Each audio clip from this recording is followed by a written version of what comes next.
This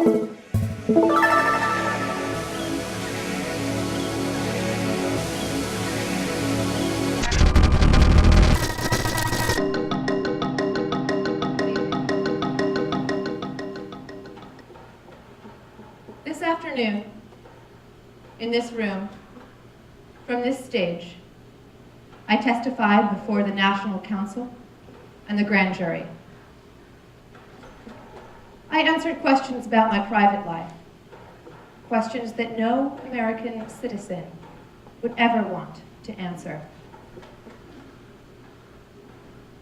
But I must take responsibility for all of my actions, both public and private. And that is why I am speaking with you tonight. As you know, in a deposition this past January, I was asked questions about my relationship with Monica Lewinsky.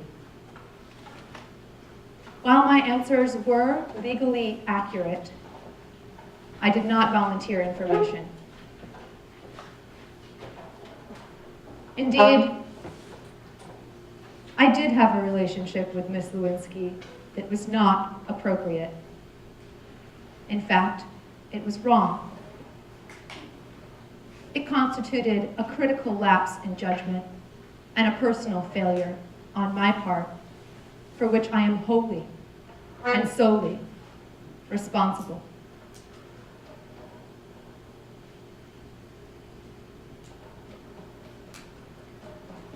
Monica and I had known each other for some years before we engaged in what some might call questionable activities.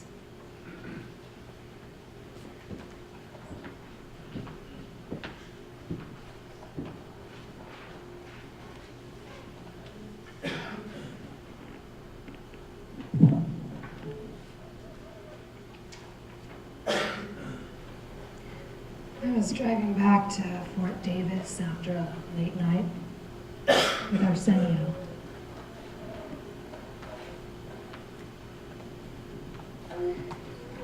Contestant number 48, JonBenet Ramsey.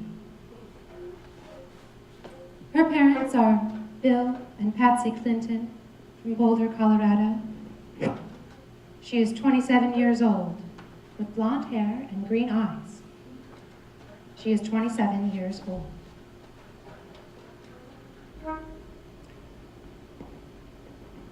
Suddenly, I saw flashing lights in my rearview mirror. I knew that if I got another ticket, I'd lose my license. Every cop in town knew about me, Mr. President, and that I liked to have a few drinks on Friday night. They made it a point to stop me.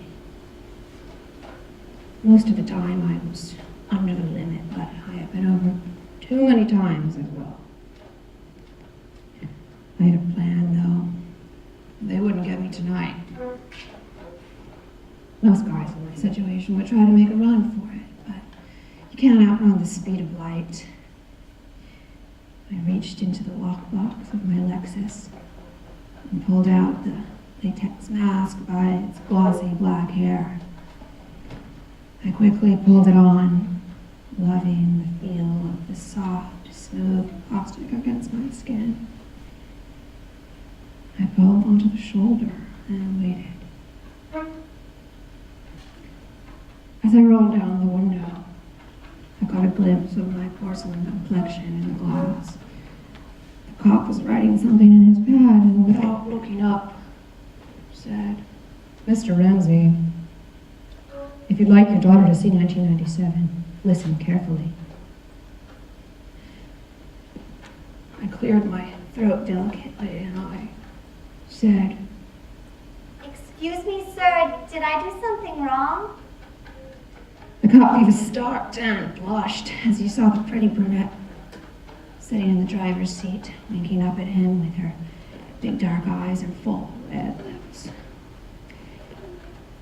He muttered something about a 6-year-old blonde and wished me good evening. I smiled politely as he walked slowly back to his cruiser. I'll never forget the reflection of his silhouette in my rear view.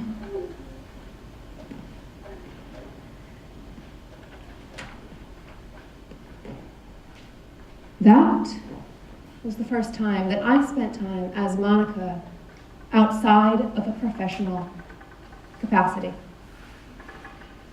But I told the grand jury today, and I say to you now, that at no time did I ever ask anyone to lie, to hide or destroy information, or in any other way engage in unlawful action.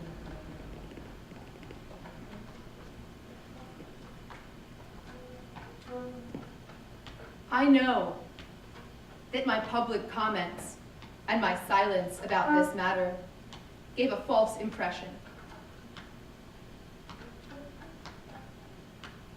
I misled people, including even my wife. I deeply regret that.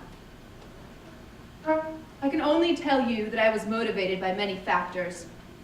First, by a desire to protect myself from the embarrassment of my own conduct, which, at the time, seemed like the only course of action as a 22-year-old with big dreams and few resources.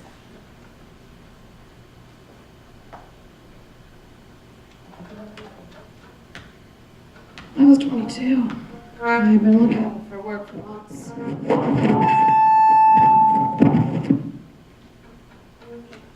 I saw a strange ad in the newspaper. It said, be a Hooters girl for a night, make it easy at $50. Now, I thought it was going to be some sort of gag where they stuck me in a tight t-shirt, a short skirt, and threw a wig on me, took some pictures. But there I was, in a full female latex bodysuit. My big Hooters pressed tightly together like overripe melons against my tight t-shirt, a very short skirt, and a long black wig all the way down to my very nice butt. Every time I saw my reflection, I couldn't believe that I was the real girl with the big dark eyes and full red lips. But I'll tell you, as I got better at being a White House intern, my tips got better.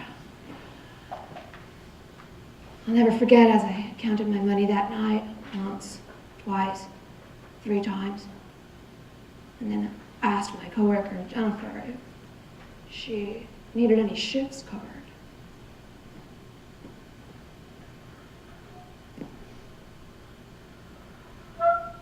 I was also very concerned about protecting my family. The fact that these questions were being asked in a politically inspired lawsuit, which has since been dismissed, was also a concern of mine.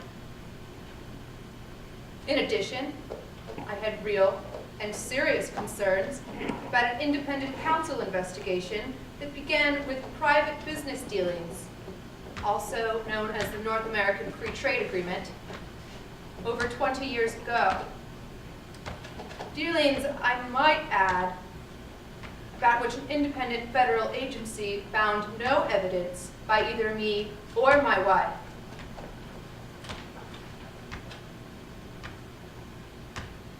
The independent counsel investigation moved on to my staff and friends, then on to my family. And now the investigation itself is under investigation. Now, this matter is between me, the 2 people I love most, my wife and our daughter, and our God. I must put it right, and I am prepared to do whatever it takes to do so. Jean-Benet, what's your favorite animal at the zoo? The monkeys because they laugh.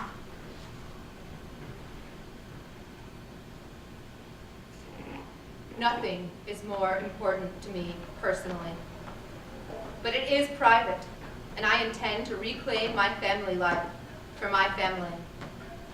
It's nobody's business but ours. Even presidents have private lives.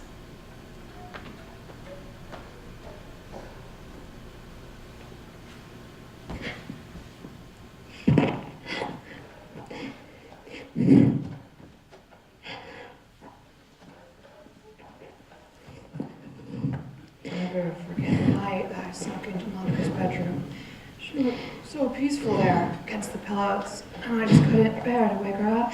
I gently peeled the skin off of her face and slipped it carefully onto mine. I was the prettiest girl at the governor's ball, and every man and woman wanted to dance with me. I'll never forget how many men I pleasured that night, my lips wrapped around their endless bottles of champagne like a hot, full-blooded intern should. Early that morning, I slipped back into Monica's room and pulled off the skin, sliding it back onto her face, as a completely responsible president would. I'll have you know that she woke up the next morning never suspecting a thing.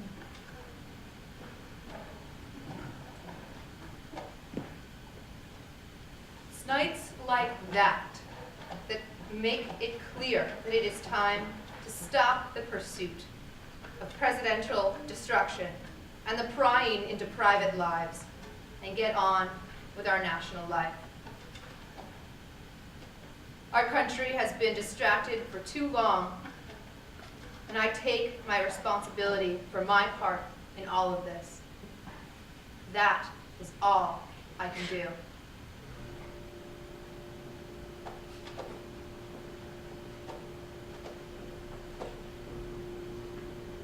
Now it is time, in fact, it is past time to move on.